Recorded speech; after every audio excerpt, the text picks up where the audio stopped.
안녕하세요, 여러분. 오늘도 저희 채널을 찾아주셔서 감사합니다. 오늘 소개해드릴 사연은 정말 충격적인 이야기예요. 20년간 헌신적으로 살아온 주부가 남편과 친동생의 배신을 마주하게 되면서 벌어지는 놀라운 반전의 이야기입니다. 과연 어떤 일이 벌어졌을까요? 끝까지 들어보시죠. 저는 평범한 주부였습니다. 아니, 평범하다기보다는 정말 완벽한 며느리였다고 해야 맞을 것 같아요. 결혼한 지 20년 동안 시댁의 모든 일을 도맡아 했거든요. 시부모님의 생신, 제사, 명절은 기본이었고요. 시댁 친척들의 결혼식, 돌잔치, 심지어 사돈집 행사까지 빠짐없이 참석해서 뒷정리를 도맡았습니다. 제가 없으면 시댁 행사가 돌아가지 않을 정도였어요. 아침 5시에 일어나서 시부모님 아침상을 차려드리고 시어머니가 좋아하시는 반찬들을 미리미리 만들어다 드렸습니다. 시아버지가 당뇨가 있으셔서 당뇨식도 따로 연구해서 만들어 드렸고요.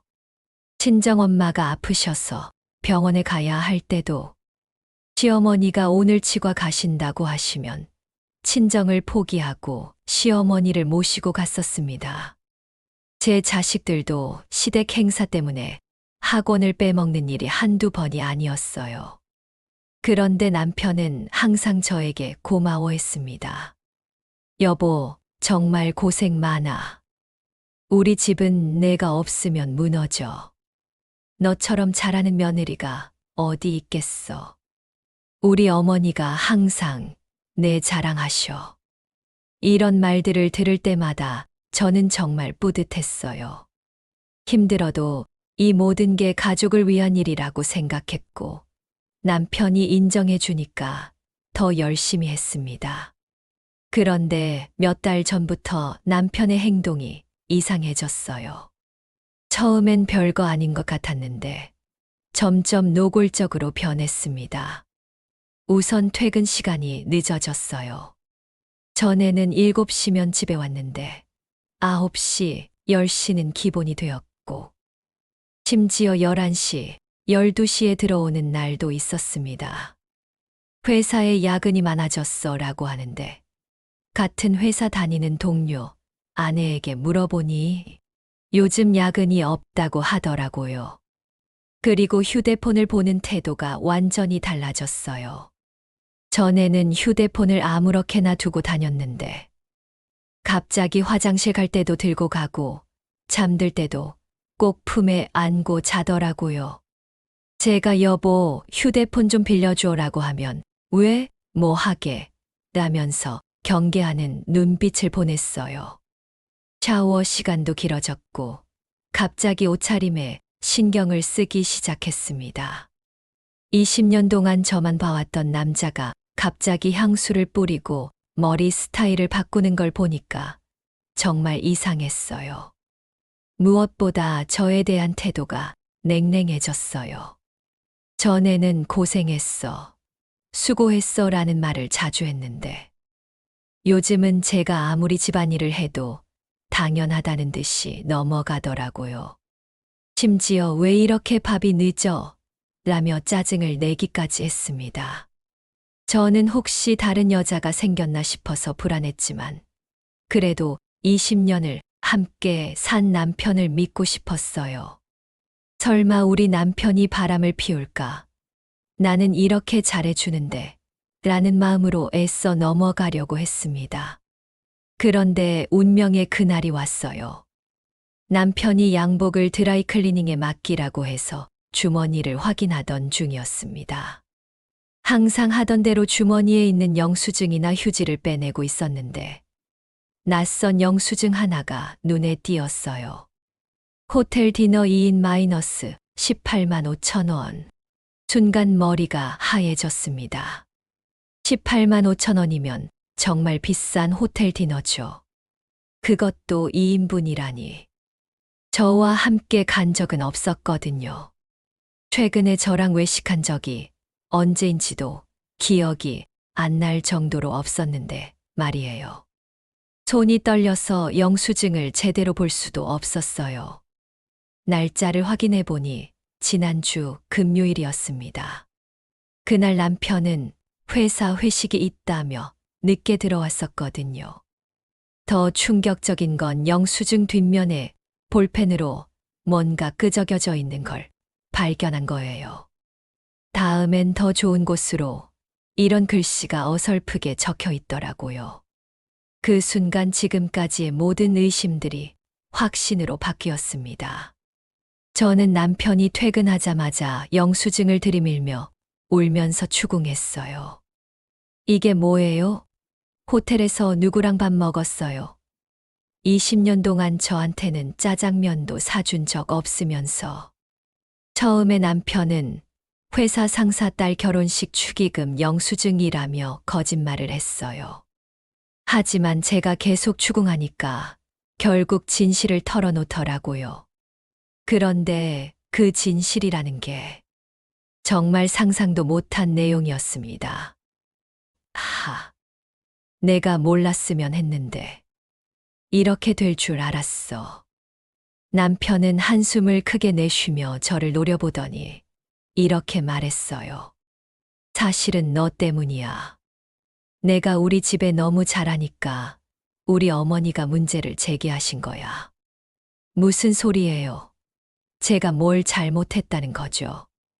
너 혼자서 모든 일을 다 해내니까 어머니가 이것 봐라, 며느리 하나로도 이렇게 잘 되는데 며느리보다 더 잘할 여자를 하나 더 데리고 와야겠다고 하신 거야. 저는 귀를 의심했어요. 제가 잘했는데 그게 문제라는 거예요? 그래서 누구를 데리고 온다는 거예요? 남편의 대답은 더욱 충격적이었습니다. 내 동생이야. 뭐라고요?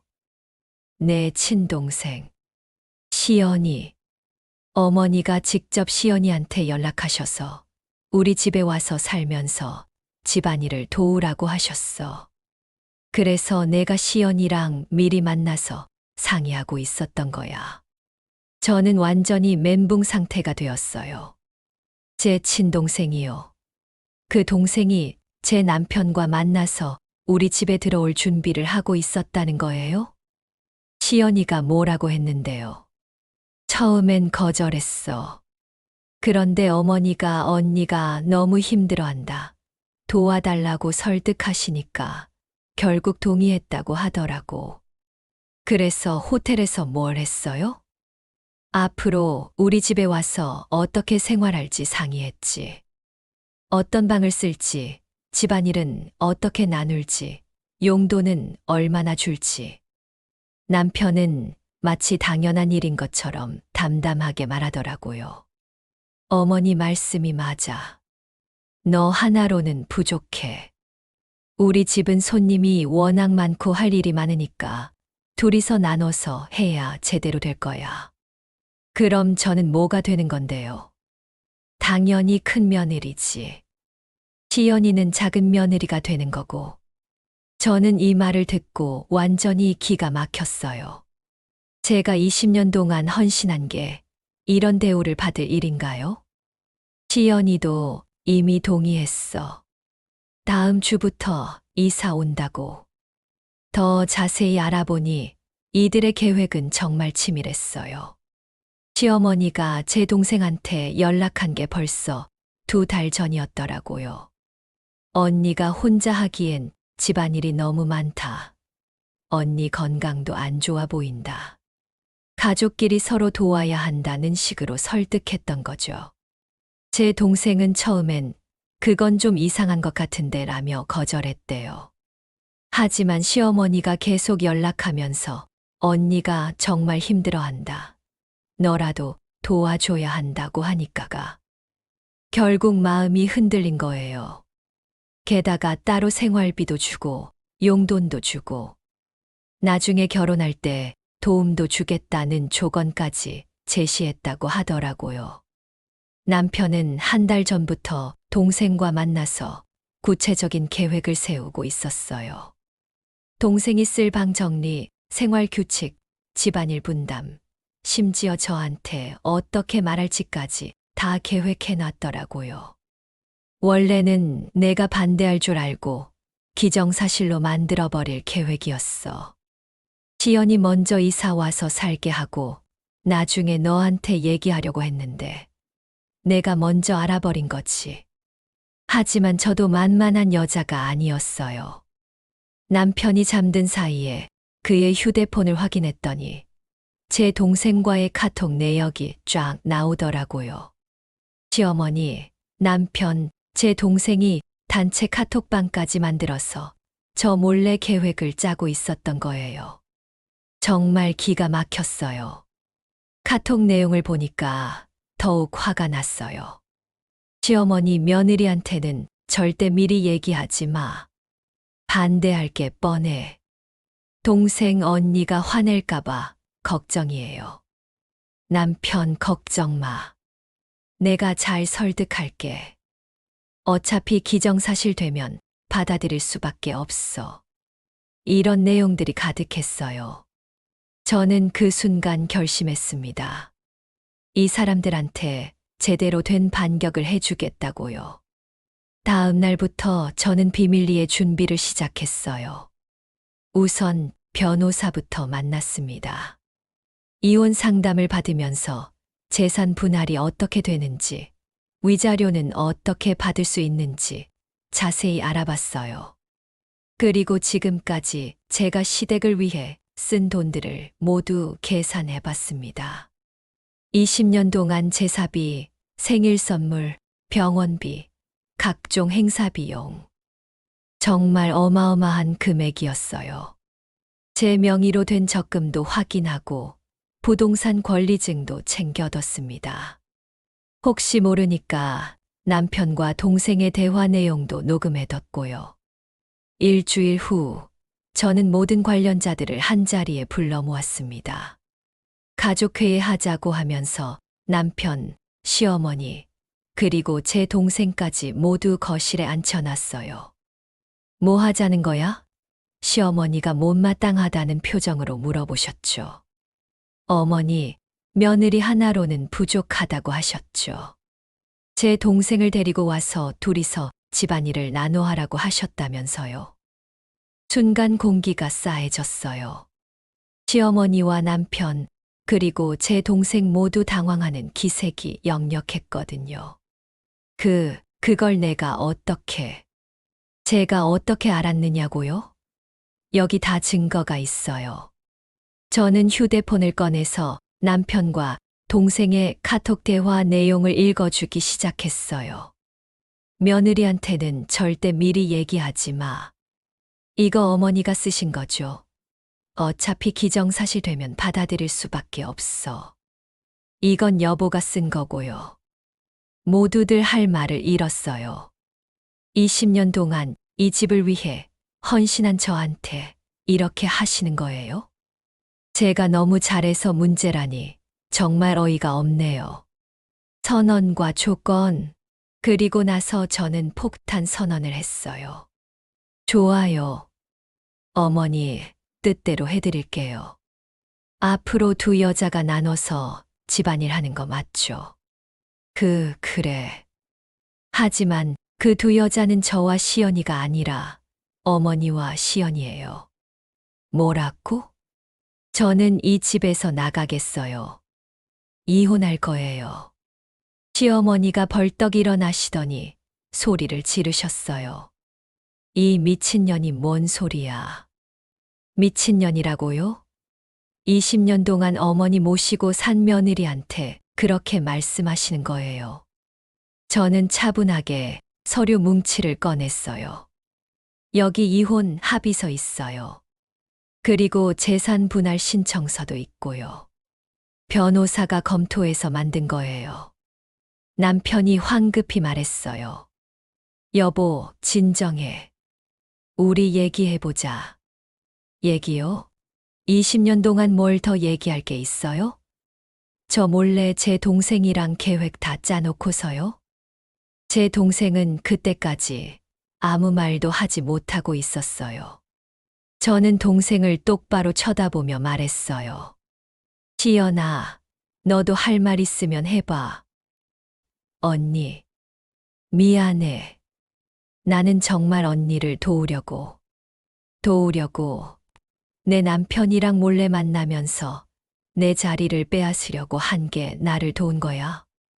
그게 아니라, 그럼 뭐야? 어머니가 용돈도 주고 나중에 결혼 자금도 도와준다고 해서 혹한 거 아니야? 동생이 울음을 터뜨렸어요. 언니가 정말 힘들어 보여서. 내가 언제 힘들다고 했어. 너한테 도와달라고 한 적 있어. 하지만 어머니 핑계 대지 마. 내가 욕심이 있었던 거잖아. 언니 집에 얹혀 살면서 돈도 받고 편하게 살고 싶었던 거지. 동생은 대답하지 못했어요. 저는 동생한테 마지막으로 말했어요. 앞으로 내 앞에 나타나지 마. 가족, 이제 우리는 남남이야. 변호사의 도움으로 재산 분할 소송을 진행했어요. 다행히 저에게 유리한 증거들이 많았어요. 우선 집과 차가 모두 제 명의였어요. 결혼 전에 제가 모은 돈으로 산 거였거든요. 남편은 그 돈을 고스란히 시댁을 위해 쓰게 했으면서 정작 재산은 제 이름으로 되어 있었던 거죠. 20년 동안 시댁을 위해 쓴 비용들도 모두 계산했어요. 영수증을 잘 모아둔 덕분에 정확한 금액을 산출할 수 있었어요. 제사비, 생일 선물, 병원비, 각종 잔치 비용까지 합치니까 정말 큰 돈이었어요. 무엇보다 남편이 제 동생과 바람을 피운 증거가 결정적이었어요. 호텔 영수증, 카톡 내용, 몰래 만난 사실들이 모두 불륜의 증거가 되었거든요. 결국 재산 분할에서 제가 82로 승리했어요. 집, 차, 예금, 적금 모든 게 제가 가져갈 수 있게 되었죠. 위자료도 상당한 금액을 받을 수 있었고요. 가장 웃긴 건 시어머니였어요. 저를 내쫓고 제 동생을 며느리로 삼겠다고 했는데 정작 제가 나가니까 아무도 집안일을 해줄 사람이 없어진 거예요. 제 동생은 저와의 관계가 완전히 틀어진 상황에서 더 이상 그 집에 들어갈 수가 없었거든요. 게다가 남편도 저와 이혼하게 되니까 동생을 데리고 올 명분도 없어졌고요. 결국 시어머니는 본인이 직접 모든 집안일을 해야 하게 되었어요. 20년 동안 제가 다 해드렸던 일들을 70대의 몸으로 혼자서 해야 하게 된 거죠. 시아버지 당뇨 관리, 제사 준비, 각종 잔치 준비. 모든 걸 혼자 하시게 되니까 진짜 힘드셨나 봐요. 한 달도 안 돼서 시어머니가 저한테 연락이 왔어요. 며느리야, 우리 다시 얘기해보자. 하지만 저는 단호하게 거절했어요. 어머니, 이미 늦었어요. 저는 이제 이 집 며느리가 아니에요. 남편과 제 동생은 서로에게 책임을 떠넘기기 시작했어요. 남편은 시연이가 먼저 동의했다. 나는 어머니 말씀에 따른 것뿐이다 라고 했고, 제 동생은 형부가 먼저 연락했다. 나는 언니를 도우려고 한 것뿐이다 라고 했어요. 서로 자신이 피해자인 것처럼 행동하면서 상대방을 비난하기 시작한 거죠. 결국 둘 사이도 틀어졌어요. 남편은 동생을 욕심 많은 여자라고 했고, 동생은 남편을 가정 파괴범이라고 했어요. 정말 우스꽝스러웠어요. 저를 배신하려고 손잡았던 사람들이 서로 등을 돌리는 걸 보니까요. 저는 이혼 후에 완전히 새로운 삶을 시작했어요. 우선 새로운 집으로 이사했어요. 더 좋은 동네에 더 예쁜 집으로요. 20년 동안 시댁을 위해 쓸 뻔했던 돈을 제대로 저를 위해 쓸 수 있게 되었거든요. 그리고 그동안 못했던 일들을 하기 시작했어요. 요가도 배우고, 외국어도 배우고, 여행도 다니기 시작했어요. 무엇보다 자유로웠어요. 아침에 누구를 위해 일찍 일어날 필요도 없고, 제사 때문에 스트레스 받을 일도 없고, 시어머니 눈치 볼 일도 없어졌죠. 친구들을 만나서 이제야 진짜 내 인생이 시작된 것 같다고 말하곤 했어요. 6개월 후에 우연히 옛날 동네에서 시어머니를 만났어요. 정말 많이 늙으신 것 같더라고요. 20년 동안 제가 다 해드렸던 일들을 혼자 하시느라 많이 힘드셨나 봐요. 시어머니가 저를 보시더니 말씀하셨어요. 며느리야, 내가 잘못했다. 하지만 저는 그냥 인사만 하고 지나갔어요. 이미 끝난 일이었거든요. 나중에 들으니까 남편은 지금도 혼자 살고 있대요. 제 동생과도 연락을 끊었고, 새로운 사람을 만날 생각도 없다고 하더라고요. 제 동생도 그 일 이후로 제 주변 사람들한테 완전히 외면받고 있어요. 언니를 배신한 동생이라는 소문이 퍼져서 친척들도 다들 동생을 멀리하고 있대요. 지금 생각해보면 정말 잘한 일인 것 같아요. 만약 그때 그냥 참고 넘어갔다면 정말로 제 동생이 그 집에 들어와서 살았을 거고, 저는 평생 두 사람의 배신을 보면서 살아야 했을 거거든요. 배신은 결국 배신으로 돌아온다는 말이 정말 맞는 것 같아요. 남편과 시어머니, 그리고 제 동생 모두 자신들이 꾸민 일 때문에 더 큰 손해를 보게 되었으니까요. 저는 이제 누구를 위해 희생하지 않아요. 물론 가족을 사랑하고 도와주는 건 좋은 일이지만 자신을 완전히 희생하면서까지 할 일은 아니라는 걸 깨달았거든요. 20년 동안 완벽한 며느리가 되려고 노력했지만 결국 그 노력이 저를 배신하는 이유가 되었다는 게 정말 아이러니해요. 하지만 이제는 후회하지 않아요. 오히려 이 일을 통해서 진짜 소중한 게 뭔지 알게 되었거든요. 바로 나 자신이에요. 지금 저는 정말 행복하게 살고 있어요. 새로운 집에서 제가 좋아하는 것들로 인테리어하고, 제가 먹고 싶은 음식을 해 먹고, 제가 보고 싶은 사람들만 만나면서 살아요. 요가 수업도 꾸준히 다니고 있고, 스페인어도 배우기 시작했어요. 내년에는 스페인 여행을 갈 계획이에요. 20년 동안 한 번도 해보지 못했던 일들을 하나씩 해보고 있어요. 무엇보다 스트레스가 없어요. 시어머니 눈치 보느라, 제사 준비하느라, 시댁 행사 때문에 받았던 스트레스들이 모두 사라졌어요. 아침에 일어나면 오늘 뭘 할까 설레는 마음이 들어요. 예전에는 오늘도 뭘 해드려야 하나 걱정부터 했는데, 이제는 오늘은 뭘 하고 놀까 생각하게 되었어요. 이 일을 겪으면서 진짜 가족이 뭔지도 알게 되었어요. 친정 부모님은 처음에 제 이혼 소식을 듣고 많이 걱정하셨어요. 그래도 20년을 살았는데 이혼하면 혼자 사는 게 힘들 텐데 라고 하시면서요. 하지만 제가 사연을 자세히 말씀드리니까 오히려 잘했다고 하시더라고요. 그런 집에서 더 살았으면 너만 더 힘들었을 거다라고 위로해 주셨어요. 특히 친정엄마가 말씀하신 게 기억에 남아요. 딸아, 가족이라는 건 서로를 이용하는 게 아니라 서로를 아껴주는 거란다.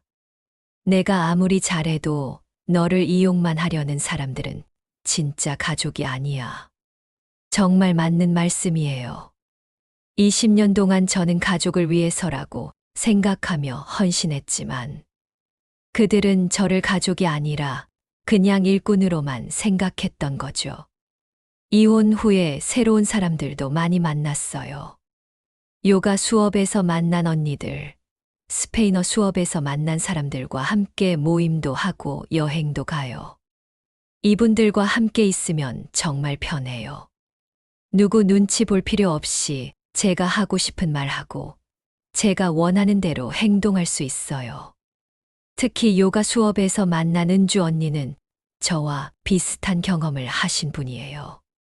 결혼 15년 만에 이혼하고 새로운 삶을 시작하신 분인데 정말 많은 위로와 조언을 해주세요. 처음엔 혼자 사는 게 무섭고 외로웠는데 지금은 이렇게 자유로운 삶이 더 좋아요라고 하시더라고요. 정말 그런 것 같아요. 처음엔 20년 동안 살던 집을 나오는 게 무섭기도 했지만 지금은 그때의 결정이 정말 잘한 일이라고 생각해요. 여러분 중에도 저처럼 가족을 위해서라는 명목으로 자신을 희생하며 살고 계신 분들이 있을 거예요. 물론 가족을 사랑하고 돌보는 건 당연한 일이에요. 하지만 그게 자신을 완전히 없애면서까지 해야 할 일은 아니라고 생각해요. 진짜 가족이라면 여러분의 희생을 당연하게 여기지 않을 거예요. 고마워하고 인정해주고 때로는 여러분을 위해서도 무언가를 해줄 거예요. 만약 여러분이 아무리 잘해도 당연하게 여기고 더 많은 것을 요구하고 심지어 여러분을 배신까지 하려고 한다면 그건 진짜 가족이 아니에요. 저처럼 과감하게 그런 관계에서 벗어나세요. 처음엔 무섭고 외로울 수도 있지만 결국에는 더 행복한 삶을 살 수 있을 거예요. 배신은 결국 배신으로 돌아온다는 제 경험이 그 증거예요. 요즘 가끔 옛날 일들을 생각해보면 정말 신기해요. 그때는 그렇게 완벽한 며느리가 되는 게 제 인생의 목표인 줄 알았는데 지금은 그런 생각이 얼마나 잘못되었는지 알겠어요. 제 인생의 주인공은 시어머니도 남편도 아닌 바로 저예요.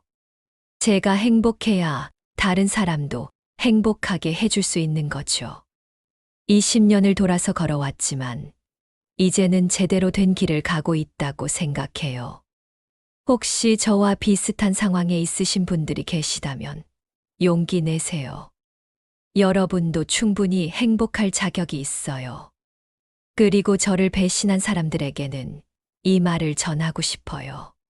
배신은 결국 배신으로 돌아온다. 이게 제 마지막 선물이에요. 오늘 긴 이야기 들어주셔서 감사합니다. 혹시 비슷한 경험 있으신 분들은 댓글로 공유해 주시고 이 영상이 도움이 되었다면 좋아요와 구독 부탁드려요.